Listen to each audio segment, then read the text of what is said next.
চোতাবাজার Altafnagar Islamic জামে মসজিদে জুমা নামাজ আদায় করলাম। এখানে বাংলাদেশের মধ্যে যদি 10টা মসজিদ ধরা হয় তাহলে 10টার মধ্যে আমার মনে হয় সৌন্দর্য দিক দিয়ে এই মসজিদটাও পড়ব। চোতাবাজার আলতাফনগর ইসলামিক ইনস্টিটিউট জামে মসজিদ খুব সুন্দর, ভিতরে অনেক সুন্দর। আর এখানে দোতলা মসজিদ, এই যে আমাদের আলমগীর মেম্বার সাহেবের এলাকা, দোতলা মসজিদ, কিন্তু মসজিদের নিচতলায় শুধু পুরুষেরা নামাজ পড়ে এবং দোতলায় মহিলাদের জন্য ব্যবস্থা রাখা হয়েছে, খুব সুন্দর। এবং এখানে এই মসজিদে এতিমখানা এবং মাদ্রাসার সুব্যবস্থা আছে। আমাদের এই যে আলমগীর মেম্বার সাহেবের ছেলে দুইজন এই মাদ্রাসায় পড়ে।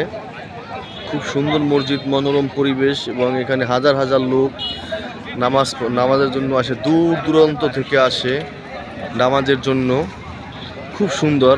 আর মসজিদের যে ইমাম সাহেব আছে ওনার বয়ানও খুব সুন্দর হয়েছে, উনি খুব সুন্দর বয়ান করে, জুমার খুতবা দেয়। আমার খুব ভালো লাগছে ওনার বয়ান, খুবই সুন্দর ওনার বয়ান। এই যে আমাদের সভাপতি সাহেব, উনি এই মসজিদে নামাজ পড়ছে। এই যে আমাদের সমন্দি সাহেব উনি এই মসজিদে নামাজ পড়ছে। এই যে বাসির ভাই, সাগর ভাই, আমাদের কাদের, আলামিন, আমাদের সভাপতি সাহেব, আসসালামু আলাইকুম। এই যে আমাদের মেম্বার সাহেবের ছেলে, উনি এই মসজিদ এতিমখানায় পড়াশোনা করেন। খুব সুন্দর মসজিদের মনোরম পরিবেশ।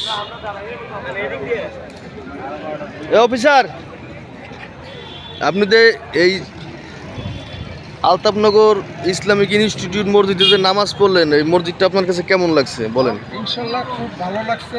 মসজিদটা খুব ঠান্ডা, অনেক উঁচা, এটা বড় 14-15 উঁচা লম্বা হাইট, এটা খুবই ঠান্ডা লাগছে। মসজিদের মধ্যে নামাজ পড়া দিলে অনেক শান্তি পেয়েছি।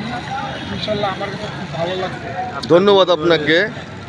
এখন আমি প্রশ্ন করব আমাদের গাজীপুর জেলার ট্রাক উপহারমান শ্রমিক ইউনিয়নের সাহেবের কাছে, এই মসজিদটা যে এই নিচতলায় আমরা পুরুষের জন্য নামাজের জায়গা রাখা হয়েছে এবং দোতলায় মহিলাদের জন্য সুব্যবস্থা রাখা হয়েছে, খুব সুন্দর মনোরম পরিবেশ। আপনার কাছে কেমন লাগছে এই পরিবেশটা? আলহামদুলিল্লাহ খুব সুন্দর।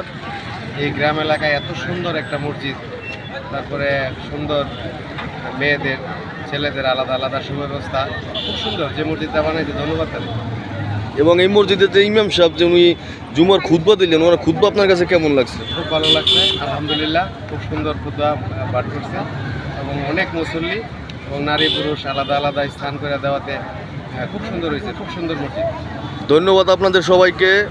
আমার পক্ষ থেকে মসজিদটা যিনি প্রতিষ্ঠা করেছেন ওনাকে অসংখ্য ধন্যবাদ, যে অজপাড়াগাঁয়ের মধ্যে এত সুন্দর একটা মসজিদ উনি উপহার দিয়েছে এই গ্রামের মানুষের, তাদেরকে ওনাকে অসংখ্য ধন্যবাদ। সবাইকে। আসসালামু আলাইকুম।